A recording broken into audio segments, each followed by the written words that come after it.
Good morning and welcome back to the channel. I stayed local today. I am rough as a badger's ass.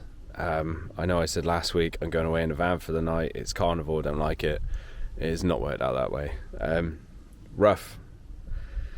So I've stayed local, West Hay, Nature Reserve, out on the Somerset levels. Gonna go and find a hide, sitting there for a few hours and see if we can catch kingfisher. It's great out here. It's literally a plethora of wildlife out here, all sorts. It's nice, it's calm, blue skies ish. So yeah, let's go find a kingfisher if we can and see what else we can find. So I'm off to the hide. As you can see, I've got my bag with me. Now, if you're wondering why that is, there's two reasons. One is actually really quite nice around here, so there's some sort of landscapey things I might change lenses to do. And two, once you take this out, you can get a thermos flask in there. So, practical.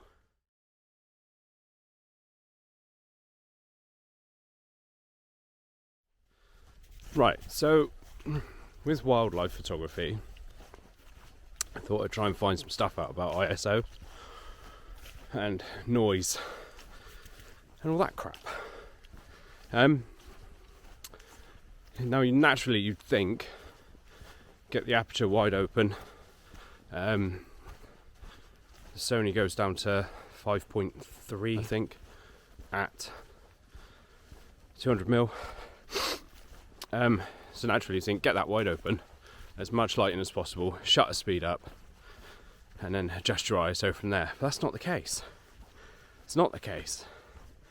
The photos I've just put up are actually shot 1600 ISO, 1/1250th of a second shutter speed, f1.1. So I'm going in the opposite direction. To having the aperture wide open at f5.3, whatever it is, I think it is.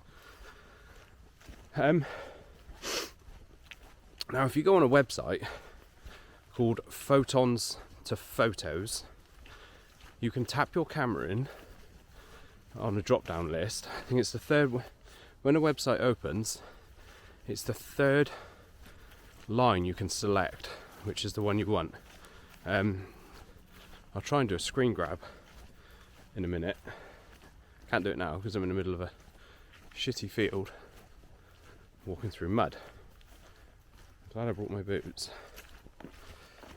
You can select your camera and it'll let you know about noise, when noise starts to creep in at what ISO. And if I can only talk for the Sony, I've got the A7R3. There's a second drop off in noise. I'll do a screen recording, it's easier. But basically when noise starts to creep in for me, about 640 to 800 ISO, if you keep going, I know it goes against instincts, you think the more ISO the more noise, but if you just keep going, it'll drop off again, because it's something to do with a dual sensor. So if I actually select anything from 1400 to 1600 ISO on this camera, it'll give me as much noise as 400. It's really clever, but hold on. I'll put the screen grab up and I'll show you what I mean. This is what I mean for Photons to Photos. Right, let's do as quick as possible. I only want to show you. So, Photons to Photos. It's already there, look. Right, so this is the screen that comes up. Now you see the third one down where you can see I've already been there. Click on that and it takes you to here. So here is your list of cameras. I don't know if they're all on there. I can't answer that question, but I know there is a good range of the Sonys on there. So my Sony is the ILCE7RM3. Click on that and there is your noise graph. So if you look, my lowest ISO, it starts at 50 and then it comes up at 80 and drops when we start at 100 ISO, which is a very popular ISO with landscape photographers. Now, as we work our way up through the ISOs, you can see we get to 503, and then we drop right down to ISO 636, which I believe is 640 on the Sony. So at 640, we're literally level with 250, and then we can start working our way back up. So at 1600 ISO, I've got no more noise than I would have at 500. So don't be afraid to push your ISO, because you might actually be quite surprised at this. This is something to do with the dual sensor. I haven't learnt about it properly. This drop off, it's really quite interesting. I'm going to read up on some more of it and see what happens.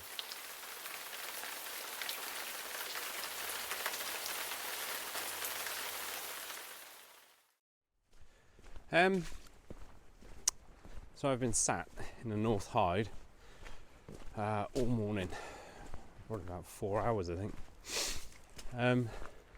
Did I have success? Yes. I know kingfishers are done all the time, and there's some astonishing pictures of kingfishers, but when you finally get your own, well worth it. I will put that up right now.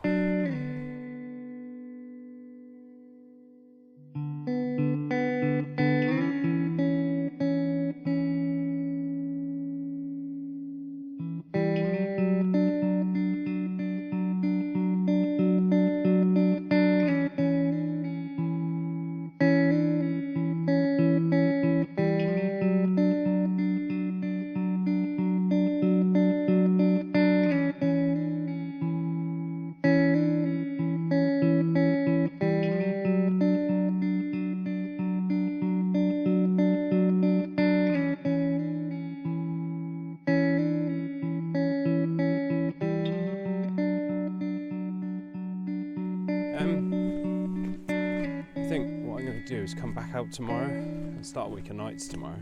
So I've got plenty of time to come back out in the morning. It'll be even quieter tomorrow because it's a Monday. So I think we'll do two parts to this video, because where the kingfisher was flying round, there was a twig sticking out of the water, and he landed on it once or twice. So what I might do is go and position myself tomorrow and sit and wait for that shot, see if he comes back. But other than that, I'm over the moon. I saw a couple of otters. I didn't have the camera in my hand. Ow! Didn't have the camera in my hand when we saw the otter, so I didn't have time to get a shot. And then I went down to the 30-acre hide and straight away saw an otter in the water. He buggered off underneath and I didn't see him after that. All good though. So yeah, watch this space. We'll do part 2 tomorrow. Good morning and welcome to Monday. I am still rough. So by now you've seen the kingfisher shots. Wasn't overly happy. I was happy, of course I was happy, but it's quite a dark area of that part of the hide,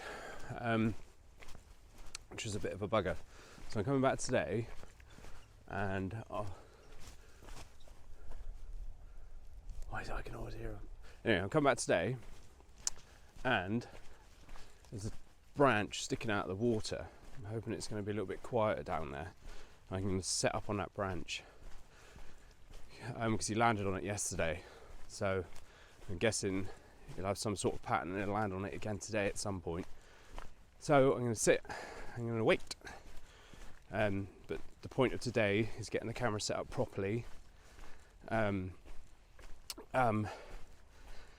waiting for that shot.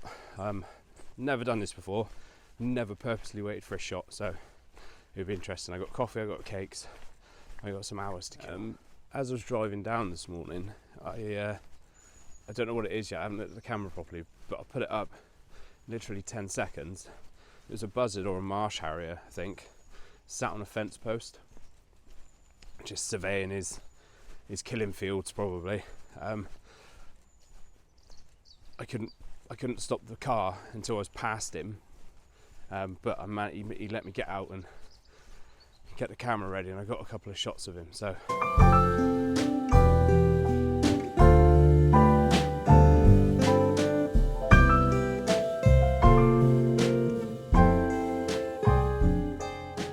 really need to learn my bird noises. I forgot what I was going to say. Oh dear.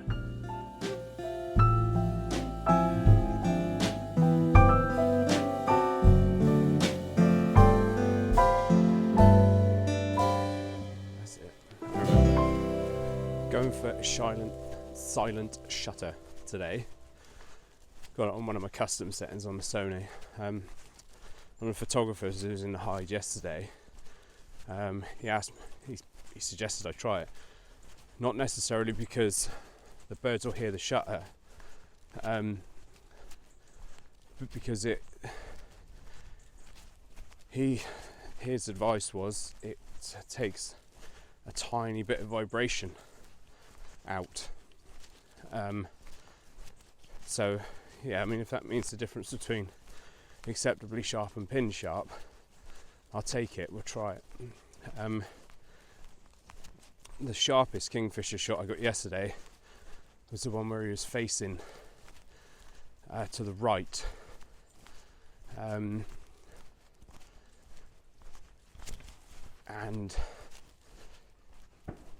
oh god, I'm rough. But he had a branch in front of his beak, just almost over his eyes. I was a bit disappointed with that. But on we go.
Right, that is me done. That's 4 hours sat there for. I've seen him twice, not for a photo. The one time I saw him, he was just flying away. I didn't realise he was on a different spot. And the second time, when I was packing my kit up, of all times. So thanks very much. Right, we will get the shot, but that is it for this week. I am off for a week of nights. Yuck. But we'll be back next week for more shenanigans. In the meantime, thanks for watching. Appreciate your support. Hit the subscribe button, chuck me a comment. Hope you liked a little bit of ISO that I did. Check out that website. Makes for interesting reading. Other than that, keep safe. See you next week. And whatever photos I haven't put up yet, I'll put them up right now. Cheers guys, bye bye.